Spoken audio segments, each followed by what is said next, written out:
سلام ناي كرسوس بيتسب وما أنتي أبجزنا بركة زمسو حموشت قللتي لمدتات كنرينا اسكام مودتها تغتاتل بسم أب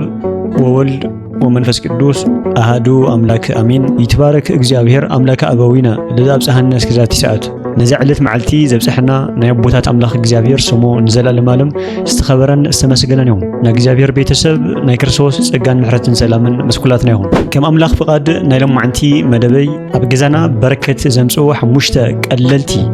لمدتات حيزة مسئلة سلزي كبرات نايكرسوس بيتسب ناي أملاك بركة كابيوتنا كابجزنا كابي تسفنا كرحق زخاء المغنيات سلمنتا إلنا حسيبنا نفلت رو مجمع كم زفلت علمنا بني أملاخ بركتيات نبر إجزابير نعلم ببركة تزيقون يعني رو نعلم هوت كقصل أي خيلن سلزونيو تعبينا إجزابير مجلس إجزابير كم زلو نفلت اللو اتحدا مجووتيو إجزابير نفترات كم يجرو كم زبارهم إجزابير نفترات كم يجرو كم زمجبهم بركة كنستوعب الكلنا أبز مسرح زي إجزابير نريئو مالتيو كمسقاوي التعتاسوا متن كنرئ خلنا معلتاوي زتف انجرا كوتاس اتبع عمد حانت جزي ويدما خلت جزي زاتو اتوت مستي اب عالم معلتاوي زتف زهلق نايود سب مغبتات إجزابير تزي غونيو إجزابير تزي بارخو كاكل يخلن سلازي كن كبرات ناي كريستوس بيتسب اب غزانا بركه كلو سلام حفتي فقري كعزز نلنا مغنيات زيهم كلهم ني املاخ بركتهم بركه مالت وهبته مالت انتو خونا ግን ሓደ ግዜ ስለምንታይ ኣብ ገዛይ ሰላም ሲኢና ስለምንታይ ኣብ ገዛይ በረከት ረሒቁ ኢልና ንሓትት ንኸውን በረከት ማለት ግን ካብ ሰማይ ሃንደበት ዝወድቕ ወይ ድማ ዝወርድ ዘይኾነስ ዓልታዊ ህይወትና እንተገብሮም ልምድታትን ኣተሓሳስባን ጥራሕ ይዝውስን ስለዚ ካብቶም ክንገብሮም ቀለልቲ ዝኾኑ ኣብ ገዛና በረከት ዘምጽኡ ሓሙሽተ ነገራት እቲ ቀዳማይ ገዛኻ ብጸሎትን ብምስጋናን ምጅማርን ምእታውን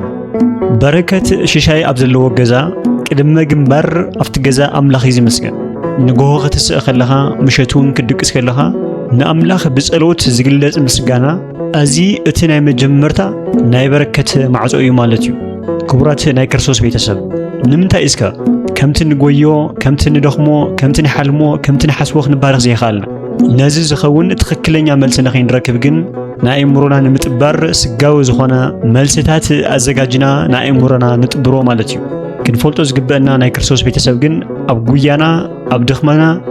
أوفرنا إجزابير قدمي تزجيرنا يجن نتنرخو خلو سيدان كم زمن تلنا خمس وصلو خنفلت يجبا مزمور داويت معرف 127 قصر حدا زلو قال كان نبكلنا أما إجزابير إهانة بيته كنتو يساومو اللي يتجهو إجزابير نجزا نبيت أنت زي سرحو أتوم زي سرحو زلو بخنتو يدخمو يبلنا كبرات كريستوساويان نزا قال زي أصل زي تردانا يو نزا فورمولا زي أصل زي تردانا يو بركة كاب بجزانا كرحق زخل زلو نحنا سبات زمسلنا بنسارو جن جزانا زهنس جزانا زسرح بنهنا دخم بنهنا بقويا بنهنا التحساسوا يزمسلنا نزناتنا دخم نزناتنا بقويا نزناتنا دليت إجزابير زبهال عبي حيلي تزيد حويس وجن أتي زبسحنا درجة خلو من قد اتفقتنا يزخو ناتنا فورمولا ناتنا سليحة كون زجبا إجزابير كدمر كلو سعري يخون عوت زبل فورمولا خلونا له مغنياتو إجزابير وين تزيد سعرك خبارك كاي خلن كمول ما سعرك زرك كايو إجزابير تزيد باريخو إجزابير مساحة تزيد خوينو كتبارخ بركة تركبي تخلن جلا سبات معات كرشي معات النبرت معات جزاوتي انت حزو استبارخو يمسلم يخون كنحسب كلنا ناي كرسوس بيتسب كندي سباتيوم بهافتهم طفيوم كندي سباتيوم بقرشوم بنبرتهم طفيوم كندي سباتك بزح ناس عارون دخومو قرشوم نتبتنخ يحزو زطف جلسب منم تسرحه منم زي حسب زحزو كله نتبتن زطف ناي جلسب كعب بزح نجر مسحزه حماق زغونه طفات حماق زغونه ودقات كودق نرئي مالتي رئيك والهات ابي وتلأله كما ارز ليبانوس وتو جب حتى ويركبكو مكانو زبلونا مزمور داويت حتى سبسي كمت ناي ليبانوس كمت زغبا ليبانوس كنوحن كعبن رئيو تمليسه ترأخو جن افت بوتا ينبرن ايصنحن اذا قال زي تاي زردنا مس إجزابير كويننا زي عبنايو بنا إجزابير فقد وصاي زاكبنايو قرشي يخون نبرت دحرز زخونه غزي ات نبرت تهابت طرح زي خونس نحنا ون ايكن هلون مالت اتي مس إجزابير كوينو بصعرن بطببن زنبر سب جن ህይወቱ ገዝኡ ደቁ በበረከት ተትረፍሪፉ ገዝኡ በሰላምን በፍቅርን በሐድነትን ተመሊኡ ለእግዚአብሔር እንዳመስገነ ይነበር ማለት እዩ። ስለዚህ በመሰረቱ ደቂ ሰባት ካብ እግዚአብሔር ወፃኢ ኮይና ዝኣከብናዮ ሃፍቲ ዝኸናዮ መንገዲ ከፍርሕና ይግባእ ምኽንያት ጥፋኣትና ከይኮነ ማለት እዩ። ክብራት ናይ ክርስቶስ ቤተሰብ ዘመንና ዕድመና ክባረኽ ተኾይኑ ዓማውትና ወርሓትና ክነፀብቆም ተኾይና ሕድሕድ መዓልትታትና ከነፀብቆም ይግበና። ሓደ ሰብ ናይ ሎማዓንቲ ውዕሉኡ ተፀቢቕዎ እዞም መዓልታት እዚኦም ተደሚሮም ሰሙናት ወርሓት ዓመታት ዘመናት ዝኾኑ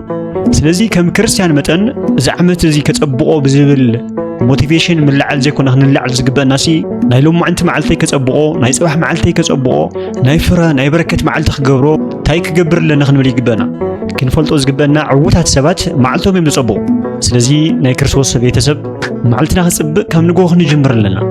መዓልትና ናይ ፍረ ናይ ፍቕሪ ናይ ሰላም ናይ ሓድነት ርእስና ብደንቢ ናይ ምጥቃም መዓልቲ ክንገብሮ ዕላማ ክንገብር ኣለና። ለውጢ ካብዛ መዓልቲ እዚኣ እያ ትጅምር። ምክንያቱ ናይ ምድሓን መዓልቲ ሎማዓንቲ እዩ።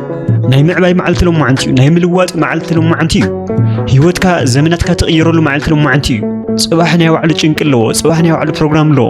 ፅባሕ ናይ ባዕሉ ሰበብ ኣለዎ ማለት እዩ። ስለዚ ግን ክቡራት ክርስቶሳውያን ናይ ዘመናት በዓል ቤት ዘመንና ከባርኹ ናይ መዓልታት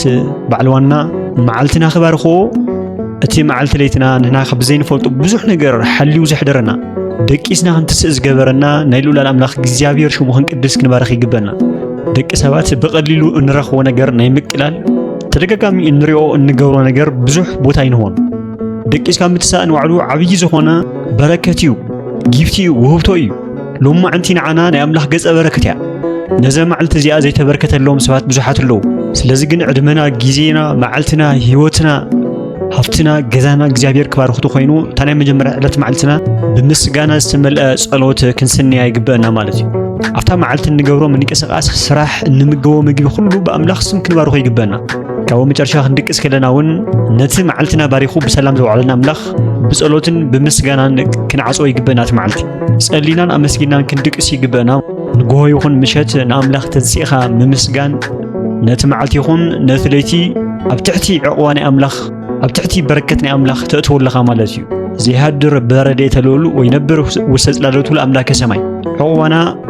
ኣብቲ ትሕቲ ጽላል ናይ ኣምላኽ ክኸውን ይግባእ። ንሮትና ህይወትና ምስ ልዑል እግዚኣብሔር ክነጸግዖ ይግባእ። ብሳይኮሎጂ መዳይ ክንሪኦ ከለና እውን ንግሆ ብምስጋና ዝጅምር ሰብ ኣእምሮኡ ሙሉእ መዓልቲ ሰላምን ህዱእ ዝኾነ መንፈስን ንኽሕዝ ይሕግዞ ይብለና። ስለዚ ሰብ ሰላም ህድኣት ምርግጋዕ ክረክብ ከሎ እዩ ፍረ ከፍሪ ዝኽእል ማለት እዩ። ስለዚ ክቡራት ናይ ክርስቶስ ቤተሰብ እቲ ቀዳማይ ምስጢር ናይ ዓወት እቲ ቀዳማይ ምስጢር ናይ በረከት ኣብታ ዝተዋሃበትና ሓንቲ መዓልቲ እያ ዘላ። ኣብዛ መዓልቲ እዚኣ ስነልቦናናን ኣእምሮናን ንሓልዎ። ኣእምሮና ልብና ቅሳነት ህዱእ መንፈስ ሰላም ክምገብ ክረክብ ክንገብሮ ይግበአና። በቶም ናይ ሳይኮሎጂ መምሃራን ዝወሃብ ትሪትመንት ኣሎ። ካብኣቶም ሓደ ጸሎት ምስጋና ኮይኑ ስፖርት ምንቅስቃስ ሻወር ምግባር ካልኦት ብዙሓትን ዝልዎም ነገራት ኣለዉ። ምክንያቱ እዞም ነገራት እዚኦም ነቲ ናትና ሳይኮሎጂ ነቲ ናትና ስነ ልቦና ንኣእምሮና ሪላክስ ወይ ድማ ሪፍሬሽ ስለዝገብሮ ካብኡ እቲ ሰብ ሙሉእ ብዝኾነ ኢነርጂ ሙሉእ ብዝኾነ ጉልበት ደስ ዝበሎ ክሰርሕን ደስ ዝበሎ ክገብረን ይኽእል እዩ ማለት እዩ። ስለዚ ግን እዚኦም ኩሎም ከም ዘሎ ኮይኖም እቲ ዝበለፀን እቲ ቅድሚት ክመፅእ ዝግባን ግን ጸሎትን ምስጋናን እዩ ማለት እዩ። ስለዚ ኣሕዋት ኣሓት መዓልትና ነጸብቕ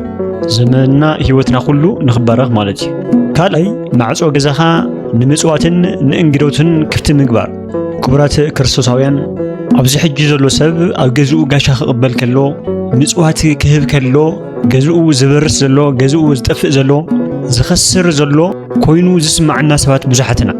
ንጽጉማት ምብጻሕ ንመንግስቲ ኣምላኽ ዘገልግሉ ሰባት ኣብ ገዛኻ ዓዲምካ ምእንጋድ ኣብ ገዛኻ ዓብይ ዝኾነ በረከት እዩ ዘምጽእ። ከምቲ ኣብ ሐዋርያት ስራሕ ዘሎ ካብቲ ዝቕበል ንላዕለስ እቲ ዝህብ እዩ ዝባረኽ ዝበለና በረከት ኣብ ምውሃብ እዩ። ዝህብ ሰብ ክውሃብ ዝኽእል መሊሱ ብስጋዊ ዝኾነ ኣተሓሳስባ እኳ ክንርኢ ከለናሲ ቁጥሚ ዝኾነ ምንም ዘይህብ ሰብን እቲ ንሰብ ዝህብ ንሰብ ዝሕግዝ ኣብቲ ሕማቕ መዓልቲ ክመጽእ ከሎ ክወድቕ ዘይኽእል እቲ ዝህብ ዝነበረ ሰብ እዩ። ነቲ ምንም ዘይህብ ነበረ ሰብ ግን ማንም ሰብ ቁልሕ ይብሎ። ስለዚ ክንቅበል ንደሊ ተኾይንና ክንህብ ኣለና ማለት እዩ። ንጽጉማት ክንሓስብ ይግበአና። ብፁዕ ዘይልቡ ላዕለ ነዳይ ወምስኪን ኣብ ነዳያትን ኣብ ጽጉማትን ምሕሳብ ምሕላይ ምስጉንነት እዩ፣ ብፃእነት እዩ። ከምኡ ድማ ንመንግስቲ ኣምላኽ ንቤተ ክርስቲያን ዘገልግሉ ካህናት መሃብ ምኽፋል ዓብዪ ዝኾነ በረከት ይዘውብ ማለት እዩ። መቸም ኣብ ቤተ ክርስቲያን ሰለስተ ዓይነት ኣዋህባ ኣለዉ ከም ናይ መጽሓፍ ቅዱስ ሕጊ መሰረት ማለት እዩ። ኣስራት ብኹራት ቀዳምያት ዝበሃል ስርዓት ማለት እዩ። ኣስራት ማለት ካብ ትረኽቦ ኩሉ 10% ማለት እዩ። ካብ 10% ንቤተ ክርስቲያን መሃብ። ብኹራት ማለት ድማ ንስኻ ካብ ዘወለድካዮ ውላድ ሓደ ንቤተ ኣምላኽ ዘገልግል ካህን ምግባር ወይ ድማ ካብቲ እንስሳት ሃሊካ ናይቶም እንስሳ ዝወለድዎ ብኹሪ ንኣምላኽ ኣገልግሎት ንቤተ ክርስቲያን ኣገልግሎት ምውፋይ ማለት እዩ። ቀዳምያት ማለት ድማ ካብ ዝረኸብካዮ ደሞዝ ክኾን ይኽእል ካብ ዝተፈላለዩ ነገር እቲ ቀዳማይ ዝረኸብካዮ ንኣምላኽ ንቤተ ክርስቲያን ኣገልግሎት ሙሉእ ብምሉእ ምውፋይ ማለት እዩ። ክቡራት ናይ ክርስቶስ ቤተሰብ እዚ ደረጃ እዚ ብሓደ ግዜ ዝብፅሕ ኣይኮነን። ኣነ ደኣ ኣበይ ኣለኹ ኢልና ርእስና ክነጨናንቆ ዘይኮነሲ ብንእሽተይ ክንለማመዶ ይግበአና። ናይ ምውሃብ መንፈስና ናይ ምልጋስ መንፈስና ክነዕብዮ ይግበአና። መቸስ ካብዚኦም ወፃኢ ንምሃብ እተለማምድ ሓንቲ ንእሽተይ ነገር ኣላ ኣብ ዓድና ብትኳብ ትበሃል ነገር ማለት እዩ። ቢያንስ ህይወትና እዛ ነገር እዚኣ ክንለማመዳ ይግበአና። ቀስ ብቀስ እንዳዕብናያ ድማ ናብቲ ትክክለኛ መጽሓፍ ቅዱስ ዝነገረና ናይ ውሃባ ዓቕምን ደረጃን ክንበፅሕ ይገብረና ማለት እዩ። ስለዚ ክትህብ ከለኻ እውን እንደ ኣወጅካ ዘይኮነ ከም ፈሪሳውያን ክትህብ ከለኻ የማነይቲ ኢድካ ክትህብ ከላ ፀጋማይ ኢድካ ኣይራእኻ ዝብል መጽሓፍ። እዚ ማለት ንኢድካ ዘይኮነ ዘመላኽት ዘሎሲ ይህብ ኣለኹ ይገብር ኣለኹ ናብልካ ትገብር የብልኻ። ከምዚ ተኾንካ ዓስብኻ ካብ ሰብ ትቕበለኻ ማለት እዩ። መባእኻ ብሕቡእ ሃብ እሞ እግዚኣብሔር ድማ ብዝረአ ከፍለካ እዩ ይብለካ። ክቡራት ናይ ክርስቶስ ቤተሰብ ከም ዝፍለጥ ኣብዚ ሕጂ ዘሎ ናይ ቤተ ክርስቲያን ጉዳይ ንምሃብ ክዓንቅፈና የብሉን። ንሕና ክንፈልጥ ዘለና ምውሃብና ጥራሕ እቲ ገንዘብ ከመይ ይግበርሎ ናበይ ኣትሎ ዝብል ድማ እሱ ትቁፅፅር ንሱ ናይ ኣምላኽ እዩ ዝኾኑ። ከም ምእመን መጠን ሓሳብና ክንህብ ክንቆፃፀር ግዴታ እኳ ተኾና ከምዚ ዓይነት ችግር ስለተፈጠረ ግን ነቲ ናህና ውህብቶ ነቲ ናይ ምውሃብ ልምዲ ክቕንሶ ወይ ድማ ከጥፍዎ ኣይግባን። ዋላ ናይ ቤተ ክርስቲያን ናይ ፋይናንስ ምሕደራ ችግር ተሃለዎ ማለት እዩ። ሓደ ግዜ ከም ሓደ ኣገልጋሊ መጠን ኣብ ሓደ ገዛታት ኣብ ሓደ ውህብቶታት ብጣዕሚ ቅር ዝብለካ ነገር ኣሎ። ሓደ ሰባት ማንም ዘይገድዶም ባዕሎም ዝብላዕ ዝስተ ዊስኪ ስዋ ቢራ ምናምን የዘጋጁ እሞ ካብኡት መስዋእቲ ጻርጻር ናልካ ናማርካ ምቕራብ ኣሎ። ከምዚ ዓይነት ልምዲ ኣሎ። እዞም በላዕቲ ካህናት እዞም ከርሳማት ገለና ተባሃለ በቲ እዚ ገይሩ ተባሂሉ ክውደስ በቲ ተመሪሱ ድማ ናይ ቤተ ክርስቲያን ኣገልገልቲ ዝኾኑ ካህናት የዋርድን ይነቅፍን ማለት እዩ። ከምዚ ዓይነት ውህብቶ ሱቕ ማል ይሕይሽ ዘይምህዋብ ይሕይሽ ክሳራ እዩ። መቸም ከም ካህን ኮንካ ክትሪኦ ከለኻ ነታ ትብላዕ ኢልካ ጥራሕ ቤተ ክርስቲያን ካብ ተገልግል ከም ናይ ማንም ናይ ካህን ምርጫ ደቂስካ ምሕዳር ትመርጽ። እዚ ንኸይትገብር ግን እቲ ዝተዋሃብካዮ ሓላፍነት ዝተዋሃብካዮ ስልጣን የገድደካ ማለት እዩ። ዓላማኻ እውን ነታ እንጀራ ነታ ትብላዕ ዘይኮነሲ ሰማያዊ ዝኾነ ዓላማ ስለ ዘለካ እዩ። በኣንጻሩ እቲ ተቐባሊ እውን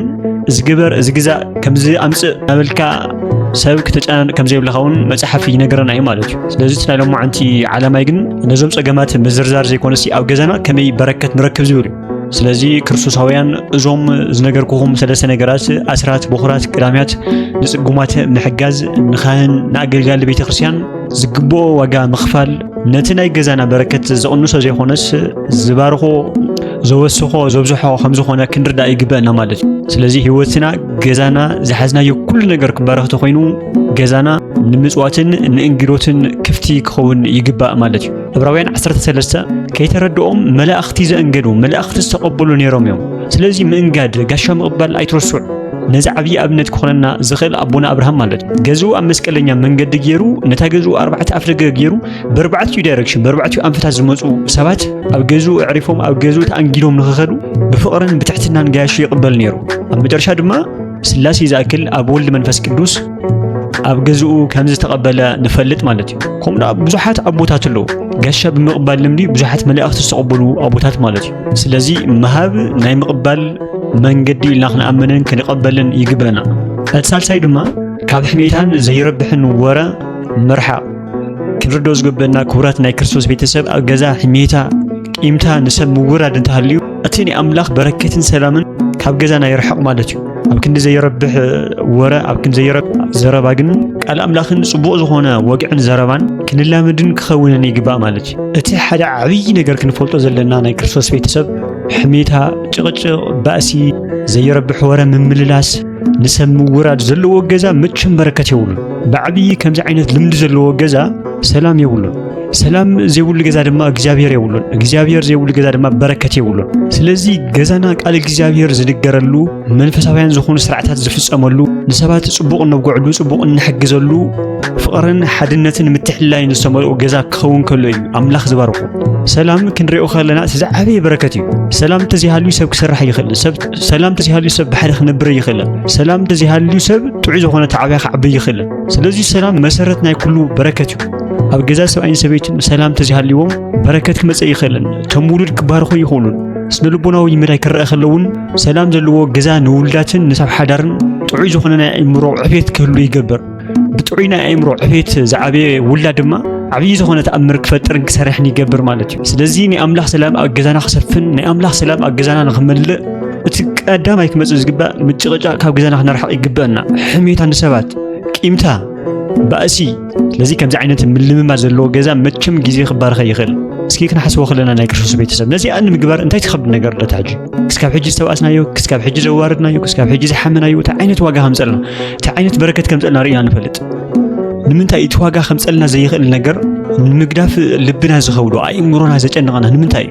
ክኸውን ዘይኽእል ከቢድ ነገር ጌርና ንሓስቦ ንምንታይ ምክንያቱ ናይ በረከት ምንጭና ከም ዝኾነ ስለ ዝፈልጥ ዲያብሎስ ስለዚ ኣብ ሕሜት ኣብ ናይ ሰባት ሽም ኣብ ምልዓል ዝውዕል ሰብ ዝጉዳእ ዘለዎ ቀዳማይ ባዕሉ እዩ ምክንያቱ ኩናትካ ኣእምሮ ኣብ ናይ ባዕልኻ መንገዲ ኣብ ናይ ባዕልኻ ፕላን ከተውዕሎ ዝግበአካ ኣብ ካልእ ናይ ሰባት ስራሕቲ ኣብ ካልእ ናይ ሰባት ሂወት ተውዕሎ ትኾንካ ኣብ ዘይረብሕ ነገር ጉልበትካ ተባኽን ከም ዘለኻ ክትርዳእ ይግባእ ናይ ለውጢ ግዜኻ በረከት ክትምፀሉ ኣብ ዝግበአካ ግዜ ኣእምሮኻ ካልእ ፕሮግራም ትመልኦ ትፅዕኖ ተሃሊኻ ናይቲ ጉጉይ ዝኾነ ትፅዕኖ ዘለኻ ፕሮግራም ውፅኢት እኻ ትረክብ ስለዚ ንምንታይ ዘይተባረኩ ንምንታይ ኣብ ገዛይ ኣምላኽ ክባረኸኒ ዘይከኣለ ክንብል የብላን ማለት እዩ ምክንያቱ ኣምላኽ ክበካ ዝኽእል ግዜ ሂብካ እዩ ኣእምሮ ሂብካ እዩ ልቢ ሂብካ እዩ ጥዕና ሂብካ እዩ ንስኻ ግን ነዞም ዝዋሃቡኻ ነገራት ተውዕሎ ዘለኻ ኣብ ሕሜታ ኣብ ሰብ ምውራድ ኣብ ባእሲ ኣብ ምጭቕጫቕቲ ኮይኑ ንኣምላኽ ዘማርር ንኣምላኽ ዘኽስስ ምንም ነገር የብልኻን ማለት እዩ ስለዚ ኩሉ ነገር ክሳኻዕልና ብኩሉ ነገር ክንባረኽ ተደሊልና ካብዞም ነገራት እዚኦም ክንርሓቕ ይግባእ ራብዓይ ድማ ትግሃትን ስራሕ ምፍታውን ሓካይነት ብውጋድን ክህልወና ይግባእ መጽሐፈ ምሳሌ ምዕራፍ 10 ቁጽር 4 ታይብል ህኪቲ ኢድ ድኽነት ተስዕብ ናይቲ ጉሃን ኢድ ግን ናብ ሃብቲ ትመርሕ ይብለና ስለዚ ከም ኣምላኽና ትጉሃን ክንከውን ይግበአና ከምቲ ኖላዊ ትጉህ ዘይነጉም ኢልናን ኣምላኽና ነመስግኖ ትግሃት ናይ ኣምላኽ ባህሪ እዩ ስለዚ ኣምላኽና ድማ ናቱ ናይ ባህሪ ተኻፈልቲ ጌርና እዩ ስለዚ ትጉህ ዘይምዃን ሓካይ ምዃን ናይ ኣምላኽ ጸጋ ናይ ኣምላኽ ባህሪ ዘይምልባስ እዩ ስለዚ ደቂስካ ናብ ባዕልካ ኣምላኽ ዘይባረኸኒ ክትብል ኣይትኽእልን ኣብ ገዛ ዘለና ሰብ ሓዳር ተኾይና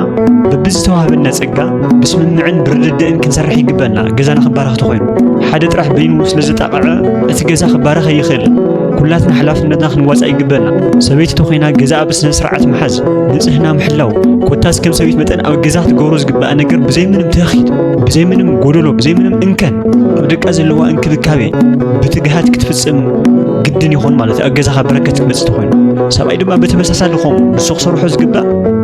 ንሱ ክትቀመሎም ዝግባእ ዕድላት ብደንቢ ብጽንዓት ክትቀም ይግባእ ተኺድ ግን ክንፈልጦ ዝግበአና ሓጢኣት እውን እዩ ክንገብሮ ዝግበአና ከይገበርና የፅኢና ንሕልፍ ተኾይና ዕዳ እዩ መርገም መኽሊትካ ምጥፋእ እዩ ስለዚ ገዛና ክባረኽ ተኾይኑ ክልቴና ዘለና ጸጋ ብኣግባብ ብምጥቃም ብኣግባብ ብምፍጻም